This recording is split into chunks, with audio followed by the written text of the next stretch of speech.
Hello అందరికీ, అందరు ఎలా ఉన్నారు? Welcome back to my channel తమిళ ఆంధ్రపున్ను.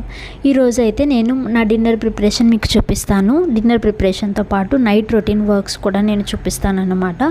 సో ఈరోజు డిన్నర్లోనికి చపాతీలు చేద్దామని చపాతీల పిండి తీసుకున్నాను. ఇప్పుడు నేను చపాతీలు ఎలా కలుపుకుంటే ఏమేమి యాడ్ చేస్తే సాఫ్ట్గా వస్తాయి అన్నది నేను మీకు ఈ వీడియోలో చూపిస్తాను.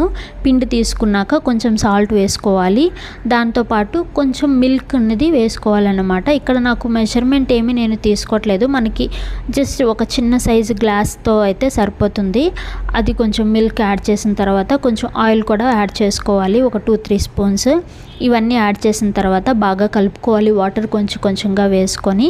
కొంతమంది అయితే వాటర్ తక్కువ వేసి చాలా హార్డ్గా కలిపేస్తారు, సో అలానే వస్తాయి చపాతీలు కూడా చాలా గట్టిగా. సో అలా కాకుండా వాటర్ ఎక్కువైనా పర్వాలేదు, కలిపేసుకొని ఒక పక్కన పెట్టేసుకోవాలి. కలిపిన తర్వాత ఫైనల్గా అయితే మనం ఫింగర్ పెట్టి చూస్తే చాలా సాఫ్ట్గా రావాలన్నమాట కలిపిన తర్వాత. సో ఇక్కడ నేను చూపిస్తున్నాను కదా, ఇలా రావాలి. సో ఇదైతే కలిపేసి పక్కన పెట్టేసుకున్నాను. ఈలోగా బంగాళదుంప కూర మనం ప్రిపేర్ చేయాలి కదా, సో అందుకోసం అని చెప్పేసి వీటిని ముక్కలుగా కట్ చేసి కుక్కర్లో వేసేసాను. 2 విజిల్స్ వచ్చినంత వరకు మనం వదిలేస్తే సరిపోతుంది. బంగాళదుంప అయితే పర్ఫెక్ట్గా ఉడుకుతుందన్నమాట. తర్వాత ఇక్కడ బంగాళదుంప ప్రిపేర్ చేయడం నేనైతే చూపించట్లేదు, కానీ ఒక చిన్న టిప్ మాత్రం మీకు చెప్తున్నాను అన్నమాట. బంగాళదుంపలు బాగా ఫ్రై అయిపోయిన తర్వాత లాస్ట్లో ఈ శనగపిండి ఉంటుంది కదా, ఇది కొంచెం వాటర్లో వేసి ఉండలు లేకుండా కలుపుకొని ఆ బంగాళదుంప ఏదైతే మనం ఆల్రెడీ ఫ్రై పెట్టేసుకున్నామో అందులో వేసి కొంచెం వాటర్ కూడా వేసేసి ఒక 5-10 మినిట్స్ స్టవ్ మీద ఉంచేస్తే కర్రీ అయితే పర్ఫెక్ట్గా రెడీ అయిపోతుంది. అక్కడ బంగాళదుంప కూర అయితే రెడీ అయిపోయింది. నేను క్లిప్ యాడ్ చేయడం మర్చిపోయాను ఇక్కడ. నెక్స్ట్ వచ్చేసి చపాతీలు చూస్తున్నారు కదా, ఎంత సాఫ్ట్గా ఎంత పొంగుతూ భలే వస్తున్నాయి కదా. సో నేను చెప్పిన ట్రిక్స్ కానీ టిప్స్ కానీ పాటించి మీరు చపాతీ పిండి కలుపుకుంటే చపాతీలు అయితే ఇంత సాఫ్ట్గా వస్తాయి. ఫస్ట్లో నాకు కూడా తెలిసేది కాదు, నేను చేసినప్పుడు కూడా హార్డ్గానే వచ్చింది.